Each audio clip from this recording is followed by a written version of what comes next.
अस्सलाम वालेकुम गाइस, मैं हूं engineer Tauseef Mirza. Financial market के मेजर एलिमेंट्स के वीकली एनालिसिस लेके मैं आपकी खिदमत में हाजिर हूं। इन वीकली एनालिसिस में हम डिस्कस करेंगे मेजर करेंसीज़ को, प्रेशियस मेटल्स को और मेजर क्रिप्टो करेंसीज़ को। तो ये वीकली सेशंस मैं आपके लिए हर वीक लेके आया करूँगा। इसकी बुनियाद पे आप अपनी ट्रेड्स को प्लान कर सकते हैं, आप अपनी एंट्री, एग्ज़िट और अपने long term, short term goals को रीडिफ़ाइन कर सकते हैं। तो चलिए स्टार्ट करते हैं। स्टार्ट करते हैं डॉलर से। डॉलर की अगर बात करें तो डॉलर ओवरऑल हमें एक वीक पिक्चर दिखा रहा है। डॉलर की स्ट्रेंथ जो है वो वक्तन फ़वक्तन कम होती चली जा रही है। तो इसमें अगर हम एनालिसिस को प्रेडिक्ट करें तो मार्केट में ये एक अच्छी रेजिस्टेंस से रिजेक्ट हो रहा है। तो हमें इसमें आइंदा टाइम में कुछ इस तरह की एक्टिविटी देखने को मिल सकती है। डॉलर ओवरऑल एक छोटा सा अप ट्रेंड तो शुरू कर चुका है, लेकिन ये अप ट्रेंड बहुत ज़्यादा स्ट्रॉन्ग नहीं है। हमें इसके लंबा चलने की उम्मीद नहीं है। तो डॉलर को वीक ही देखा जा रहा है। नेक्स्ट अगर हम बात करें ऑस्ट्रेलियन डॉलर की, ऑस्ट्रेलियन डॉलर में भी अच्छी स्ट्रेंथ नज़र आ रही है। ओवरऑल ये time for the longer term ये स्ट्रॉन्ग ही होता चला जा रहा है। तो अभी भी ये स्ट्रेंथ ही अपीयर कर रहा है, अभी भी स्ट्रेंथ में ही है। हमें इसमें सेल की अपॉर्चुनिटी मिलने के चांसेस कम हैं। यहाँ पे इसको बाय साइड पे ज़्यादा एक्सपेक्टेशन की जा सकती है, बाय साइड पे इसमें अच्छी मूव देखी जा सकती है। नेक्स्ट अगर हम बात करें NZD USD की, ओवरऑल इसकी पिक्चर भी एक बड़ी कंसोलिडेशन चल रही थी। बड़ी कंसोलिडेशन के बाद मार्केट में एक ब्रेकआउट हुआ, डाउन साइड पे ब्रेकआउट हुआ, लेकिन ये लंबी मूव जो है, ये वेव जो है, ये बहुत ज़्यादा वीक नहीं है। मार्केट में जो स्ट्रेंथ है वो अपीयर हो चुकी है और ये बहुत अच्छा टाइम है NZD USD में एंट्री लेने का, क्योंकि मार्केट यहाँ पे एक अच्छी सपोर्ट से वापस उठ रही है। तो ये हमें इसमें शॉर्ट टर्म का गोल जो है, शॉर्ट टर्म में अगर देखें तो ये हमें बुलिश नज़र आ रहा है, इसमें हमें स्ट्रेंथ नज़र आ रही है। यूरो USD की बात करें तो यूरो USD भी ओवरऑल स्ट्रेंथ में है। चूँकि डॉलर वीक हो रहा है, फंडामेंटली भी टेक्निकली भी यूरो जो है वो दोनों डायरेक्शन से हमें स्ट्रेंथ दिखा रहा है। तो यूरो में बाय करने का एक अच्छा टाइम है, बिल्कुल अपने बॉटम से इस वक्त उठ रहा है। तो यहाँ पे एक बाइंग जो है वो अच्छी प्रॉफिटेबल बाइंग हो सकती है। उसके बाद हम ब्रिटिश पाउंड की बात करें तो ब्रिटिश पाउंड भी सेम डॉलर वाली पिक्चर, सॉरी यूरो वाली पिक्चर बता रहा है। यूरो के अंदर भी स्ट्रेंथ है और ब्रिटिश पाउंड के अंदर भी स्ट्रेंथ है। ये दोनों की स्ट्रेंथ इस वजह से है क्योंकि डॉलर ओवरऑल वीक हो रहा है। तो ये भी बाइंग करने का अच्छा टाइम है ब्रिटिश पाउंड को, क्योंकि बिल्कुल अपने बॉटम से उठ रहा है। तो यहाँ पे बाइंग जो है वो हमें एक अच्छी फेवरेबल मूव दे सकती है। नेक्स्ट अगर हम बात कर लें जापानीज़ येन की, जापानीज़ येन काफ़ी लंबे अरसे से कंसोलिडेशन में है और अभी जस्ट इसने अपनी कंसोलिडेशन को ब्रेकआउट करने की कोशिश की है और एक अच्छा ब्रेकआउट ये बनता है। यहाँ पे इसने एक अच्छे वॉल्यूम के साथ, अच्छे मोमेंटम के साथ ब्रेकआउट किया है। तो हमें इसमें अब थोड़ी सी स्ट्रेंथ एक्सपेक्ट करनी चाहिए। बल्कि नहीं, इसमें ओवरऑल स्ट्रेंथ नहीं है, इसमें अभी कंसोलिडेशन है। अभी कंसोलिडेशन और लंबी चल सकती है। तो बेहतर है कि USD जापानीज़ येन में अभी कोई भी ट्रेड ना करें long term. Short term scalping वगैरह अगर आप इंट्राडे करना चाह रहे हैं तो एक अलग बात है, लेकिन लॉन्ग टर्म इसमें अभी कोई ख़ास अपॉर्चुनिटी नहीं है, डायरेक्शनल मूव नहीं है USD JPY में। हाँ, स्विस फ्रैंक की बात कर लेते हैं। स्विस फ्रैंक भी एक स्ट्रेंथ छोटी सी लेके ऊपर आया है, लेकिन ये वीक है। ओवरऑल इसकी पिक्चर वीक है। यहाँ पे हमें बाय की नहीं, सेल की अपॉर्चुनिटी प्लान करनी चाहिए। यहाँ पे अगर ये इस हाई के ऊपर जाके स्वीप करता है तो ये एक अच्छी सेल की वेव हमें मिल सकती है। बाय के चांसेस इसमें कम है, बाय की इसमें अच्छी वेव नहीं है, सेल के चांसेस ज़्यादा मिल रहे हैं। USD CHF की बात कर रहे हैं। एक्विटीज़ की बात करें, US30 को हम देख लेते हैं, डाउ जोन्स भी जिसे कहा जाता है। तो डाउ जोन्स ओवरऑल स्ट्रॉन्ग हो रहा है, काफ़ी टाइम से ये स्ट्रॉन्गर हो रहा है और ऑल टाइम हाई को भी टच कर रहा है। तो ये ओवरऑल इस वक्त भी स्ट्रेंथ में है, कोई भी सिग्निफिकेंट वीकनेस इसमें अपीयर नहीं हुई। ये अभी इसका अप ट्रेंड जो है वो मज़ीद कंटिन्यू रहने के चांसेस हैं।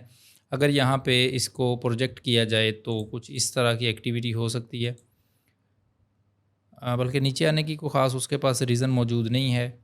छोटी सी एक डाउन वेव लग सकती है, लेकिन ओवरऑल इसकी डायरेक्शन अप साइड पे है।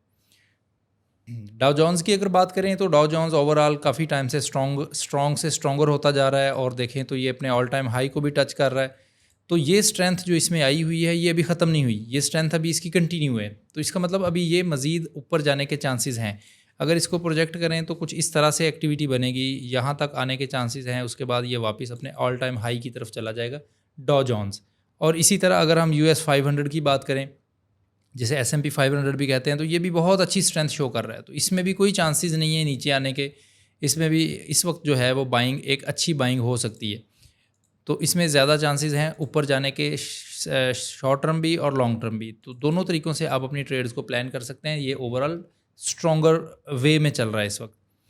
नेक्स्ट अगर हम देखें प्रेशियस मेटल्स में सिल्वर को, तो सिल्वर ने भी कुछ टाइम पहले, कोई 2-3 दिन पहले, बल्कि एक वीक पहले एक अच्छा साइन बनाया स्ट्रेंथ का, और अभी अपने ऑल टाइम हाई की तरफ जा रहा है और बहुत एग्रेसिवली जा रहा है। और ये एग्रेसिवनेस इसकी अभी भी डिसअपीयर नहीं हुई, ये अभी कंटिन्यू रखेगा अपनी डायरेक्शन। तो इसको प्रोजेक्ट करें तो ये बहुत ज़्यादा इजी है इसकी प्रोजेक्शन, क्योंकि ये स्ट्रांगली बुलिश है, स्ट्रांगली बुलिश। अगर आप चाहें तो आप फिज़िकल सिल्वर भी इस वक्त बाय कर सकते हैं, ये बहुत अच्छा रिटर्न ऑन इन्वेस्टमेंट आपको देगा सिल्वर। गोल्ड उतना नहीं देगा इस टाइम पे जितना सिल्वर देगा, क्योंकि गोल्ड ऑलरेडी अपने ऑल टाइम हाई को मल्टीपल टाइम ब्रेक कर चुका है, लेकिन सिल्वर ने अभी नहीं ब्रेक किया।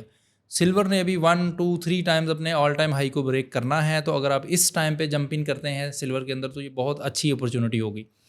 नेक्स्ट हम बात कर लेते हैं BTC की। BTC को अगर देखा जाए तो यहाँ पे हमें एक कंसोलिडेशन टाइप का बिहेवियर नज़र आ रहा है, और ओवरऑल ये वीक पिक्चर दिखा रहा है। ओवरऑल हमें ये लॉन्ग टर्म में या शॉर्ट टर्म में कोई भी स्ट्रेंथ नहीं दिखा रहा। हमें इसमें वीकनेस ही एक्सपेक्ट करनी चाहिए। हमें इसमें अगर बाइंग की पोजीशन चल रही हैं तो उनको पार्शल कर देना चाहिए, प्रॉफिट टेकिंग उनकी कर लेनी चाहिए, क्योंकि ओवरऑल इसकी जो है वो स्ट्रॉन्गर पिक्चर इस वक्त नहीं है BTC की। उसके बाद अगर हम एथीरियम को देखें, एथीरियम इस वक्त थोड़ी सी स्ट्रॉन्गर मूव में है, थोड़े से स्ट्रॉन्गर पैटर्न के साथ चल रहा है, लेकिन बहुत ज़्यादा स्ट्रॉन्ग नहीं है। ऐसा नहीं है कि यहाँ से ये वापस अपना बाय का ट्रेंड शुरू कर लेगा। हाँ, यहाँ से एक रिट्रेसमेंट ज़रूर कर सकता है, लेकिन ओवरऑल ये वीक ही नज़र आ रहा है। तो हमें इसमें वीकनेस ही तलाश करनी है। हाँ, एक छोटी अप वेव लग सकती है, उसके बाद सेल की अपॉर्चुनिटी को आप टाइम कर सकते हैं। एक अच्छा ऑप्शन होगा एथीरियम में सेल करने के लिए। XRP को अगर देखें, XRP भी एक टेम्परेरी स्ट्रेंथ में है। ऐसा नहीं है कि अप ट्रेंड शुरू हो जाएगा और मार्केट यहाँ से वापस ऊपर जाना शुरू हो जाएगी। टेम्परेरी स्ट्रेंथ है, थोड़ा सा ऊपर जा सकता है। जैसे कि अगर हम प्रोजेक्शन लगाएं इस पर, तो ये थोड़ा बहुत ऊपर यहाँ तक मैक्सिमम जा सकता है, और फिर ये वापस गिरने के चांसेस ज़्यादा हैं। तो इसको थोड़ा सा वेट करके सेल की अपॉर्चुनिटी इसमें तलाश की जा सकती है। नेक्स्ट हम बात करें सोलाना की। सोलाना भी एक टेम्परेरी स्ट्रेंथ के साथ यहाँ पे मौजूद है। टेम्परेरी स्ट्रेंथ, ऐसी ख़ास स्ट्रेंथ नहीं है, लेकिन टेम्परेरी स्ट्रेंथ है, और वो भी आहिस्ता आहिस्ता इसकी फेड होती चली जा रही है। इसमें भी थोड़ा वेट करके सेल की अपॉर्चुनिटी तलाश करना ज़्यादा बेहतर रहेगा। बाय इस वक्त इसमें अच्छा ऑप्शन नहीं है सोलाना में। और लास्ट पे सबका मोस्ट फेवरेट गोल्ड को अगर हम देखें तो राइट नाउ अपने ऑल टाइम हाई पे मौजूद है। 3826 एक ऐसा फिगर है जो कि आज इसने टच किया है, और पूरी इंसानी तारीख में ऐसी प्राइस पे कभी गोल्ड ने अपना पॉइंट नहीं टच किया, अपनी प्राइस को टच नहीं किया। तो नो डाउट अभी भी ये स्ट्रेंथ इसकी मेंटेन है, अभी भी ये मज़ीद ऊपर जाने की कैपेसिटी रखता है। तो इसमें कतन सेल की अपॉर्चुनिटी ना देखें, ना शॉर्ट टर्म में ना लॉन्ग टर्म में। इसमें हर सूरत हाल में बाय अपॉर्चुनिटी ही देखें।